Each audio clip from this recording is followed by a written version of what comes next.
አዲስ ገቢ የሆናችሁ አንደኛ ዓመት እና ሪሚዲያል ተማሪዎች ጥሩ ሀሳቦችን ይዤላችሁ መጥቻለሁ። ማወቅ ያሉባችሁ ትምህርት ከመጀመራችሁ በፊት ልክ ግቢ ውስጥ እንደገባችሁ ማወቅ ያሉባችሁ ነገሮች አሉ። በመጀመሪያ ዶርም ውስጥ እንደገባችሁት ፍርናሽና ትራስ ትሰጣላችሁ። ያንን ነገር ቼክ ማድረግ አለባችሁ። መቀደድ አለመቀደዱን፣ የመላመ መሆኑን አለመሆኑን ቼክ ማድረግ አለባችሁ። እዛው ዶርም ውስጥ ደግሞ የዶርማችሁ በራፍ በደንብ እንደሚሰራ እንደማይሰራ በደንብ ቼክ አድርጉ። እንደዚህ አይነት ችግር ካሉ ደግሞ ወርዳችሁ ለፕሮክተር ማሳወቅ ትችላላችሁ። ፕሮክተሮችን ደግሞ የምታገኟቸው ከምትኖሩበት ፔንታ ግራውንድ ላይ የራሳቸው ቢሮ አላቸው። በሁለተኛ ደረጃ ደግሞ ግቢ ውስጥ እንደገባችሁት የዩኒቨርሲቲውን አካባቢውን አጥኑት።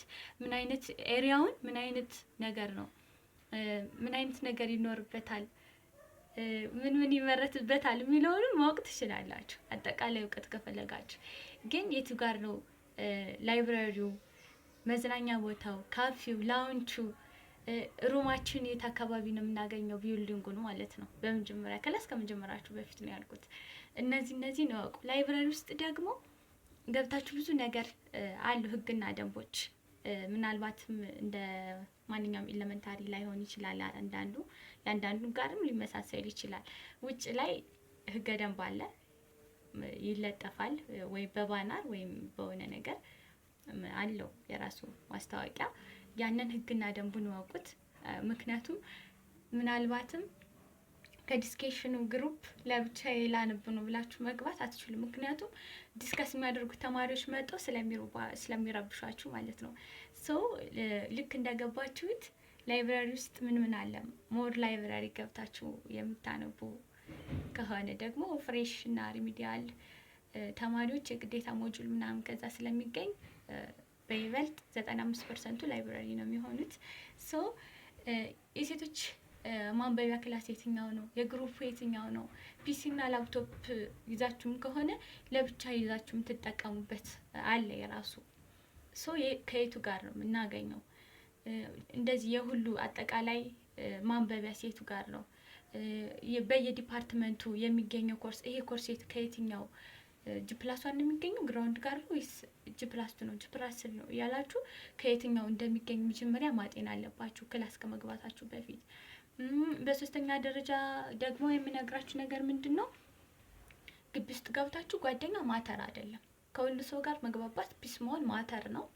ግን የግዴታ የሆነ ጓደኛ ማግኘት አለብኝ ብላችሁ ግን አትጨነቁ። ምክንያቱም ጓደኛችሁ ሊሆን የሚገባው እስክርቢቷችሁና ደብተራችሁ ነው እና ስልካችሁ ነው። ሊያነጋግራችሁ ሁሉ ነገር ሊነግራችሁ የሚገቡ እነዚህ ናቸው። ስልካችሁ ነው ስል ማንኛውን ኢንፎርሜሽን ከክላስ ካላችሁ ክላስሜቶቹ ጋር የአንዱን ስልክ ቁጥር ትይዙና ስትፈልጉም የሶስቱን የአራቱን መያዝ ትችላላችሁ። ኢንፎርሜሽን ሸር ማድረግ ነው። በይበልጥ ደግሞ ከዚህ የሪፑን ስልክ ብትይዙ ይመረጣል። ምክንያቱም ከአንድ ዶርም ውስጥ ስትመደቡ 6 ተማሪዎች 8 ተማሪዎች ሆናችሁ ነው የምትመደቡ። ከዚህ ውስጥ ደግሞ የመማሪያ ሩማችሁ የመመሳሰል አቅሙ በጣም ዝቅተኛ ነው። አንዱ ሩም1 ይሆናል፣ አንዱ ሩም 3 ይሆናል፣ አንዱ ሩም 7 ሊሆን ስለሚችል በጣም የተራራቀ ነው አንድ ዶርም ውስጥ የምትሆኑ። ልክ እንደገባችሁት የራሳችሁን የሪፑን ስልክ ቁጥር መያዝ አለባችሁ። በመጨረሻ ደግሞ የምነግራችሁ ማወቅ ያለባችሁ ነገር ምንድነው፣ የእውነት በጣም መጠንቀቅ ስላለባችሁ ነው። ሲኒየር ተማሪዎች ማለት ነው 85% ፍሬሽ ተማሪዎችን በቃ የምር ሲኒየር ተማሪዎች በጣም እያስቀየሟቸው ነው። ጥንቃቄ ማድረግ አለባችሁ። በተለይ ደግሞ ሴት ተማሪዎች ያው ከቤት እንደወጣችሁ ምናምን በሚል ሰበብ አታክ ለማድረግ 85% ቀጥ ብለው ነው የሚጠብቋችሁ። ጥንቃቄ ማድረግ አለባችሁ። እንደዚህ ስል ያው ሴቶችን ብቻ አይደለም፣ እውነት ለመነጋገር ወንዶችን በአሁኑ ሰዓት እየተጠቁ ነው፣ በሲኒየር ሴቶች ማለት ነው። ሲኒየር ወንዶች ደግሞ ፍሬሽ የሆኑ ሴቶችን ያው እያጠቁ ያየን ነው። ማጥቃት ብቻ አይደለም፣ እንደዚህ በማባበል በግብብነት እንደዚህ በኮሚኒኬት ምናምን በማድረግ ቀስ ብሎ በመግባባት ብዙ ነገሮች እየተፈጠሩ ስለሆነ ጥንቃቄ ማድረግ አለባችሁ። ሀሳብ ከተመቻችሁ